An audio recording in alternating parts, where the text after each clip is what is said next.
ماں، یہ نوکری میرے لیے بہت ضروری ہے۔ اگر ان ہوٹل والوں کو میرا کام پسند آ گیا تو میری پگار اور بڑھ جائے گی۔ یہ کہانی ہے ایک سمرن لڑکی کی، جو ایک غریب ماں کی بیٹی ہے۔ سمرن کی ماں راہدہ نے اسے بہت محنت سے پالا ہے اور وہ لوگوں کے گھروں میں کام کر کے سمرن کو 12ویں جماعت تک گاؤں کے اسکول میں پڑھایا ہے۔ سمرن کا دل تو بہت تھا کالج کی پڑھائی کو کنٹینیو کرنے کا، لیکن پچھلے 1 سال سے اس کی ماں راہدہ بہت بیمار رہنے لگی تھی، جس کے کارن سمرن کو ایک ہوٹل میں نوکری مل گئی جہاں اس کی دوست پہلے ہی کام کرتی تھی اور اس نے سمرن کو وہاں ہوٹل میں نوکری دلوا دی۔ سمرن آج نوکری کے لیے دلی جا رہی ہوتی ہے اور ہوٹل پہنچ کر وہ اپنی دوست شملہ سے ملتی ہے۔ شملہ اسے ہوٹل کے اندر لے جاتی ہے اور اسے سارا کام اچھے سے سمجھا دیتی ہے۔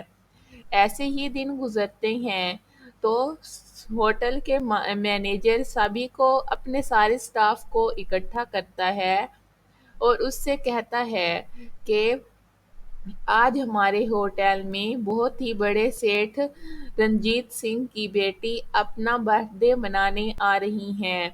وہ پہلی دفعہ اپنا برتھ ڈے منانے ہمارے ہوٹل آ رہی ہیں، اسی لیے کسی بھی چیز کی کوئی بھی کمی کوتاہی نہیں ہونی چاہیے۔ پورا staff at a time alert رہے گا اور انہیں کسی چیز کی شکایت نہ ہو۔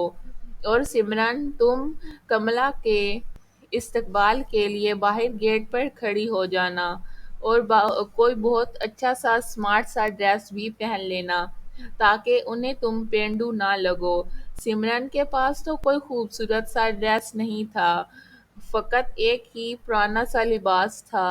تو سمرن کو اس کی دوست راہدہ بہت ہی اچھا سا سندر سا ڈریس دیتی ہے، جسے پہن کر وہ باہر گیٹ پر انتظار کر رہی ہوتی ہے۔ اسی سمے ایک آدمی اس کے پاس آتا ہے اور اسے کہتا ہے، میم، آپ کو وہاں گاڑی کے پاس کوئی آدمی بلا رہا ہے۔ تو سمرن یہ سوچ کر آگے چل دیتی ہے کہ شاید وہ لڑکی آ گئی ہے اور اس کے قریب جاتے ہی وہ لوگ اسے اغوا کر کے گاڑی میں ڈال دیتے ہیں اور کلوروفارم سے بھرا رومال اس کے منہ پر رکھتے ہیں، جس کی وجہ سے وہ ہوش و خروش سے بیگانہ ہو جاتی ہے اور اس کے بعد وہ اسے لے کر بہت ہی انجان رستوں پر گاڑی لے جاتے ہیں۔ اسی سمے ادھر ہوٹل پہ وہ لڑکی بھی آ جاتی ہے۔ پورا سٹاف دیکھ کر بہت حیران ہوتا ہے۔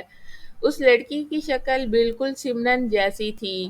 اس کی دوست کاجل اس کے پاس جاتی ہے اور وہ گاڑی میں سے سمرن کو دیکھ کر کہتی ہے، ارے سمرن، تم یہاں کیا کر رہی ہو؟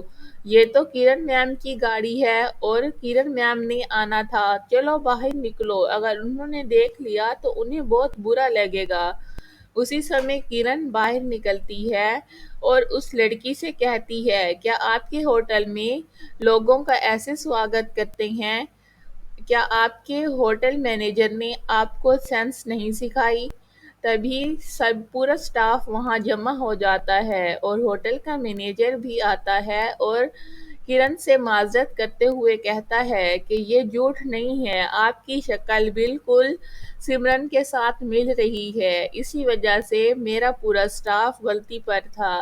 لیکن اسی سمے ایک چھوٹی بچی ہوٹل کے مینیجر کے پاس دوڑتی ہوئی آتی ہے اور کہتی ہے، سر، میں نے کچھ لوگوں کو سمرن کو کڈنیپ کرتے ہوئے دیکھا ہے۔ میں گاڑی کے پیچھے بہت دوڑی لیکن وہ گاڑی بھگا کر لے گئے۔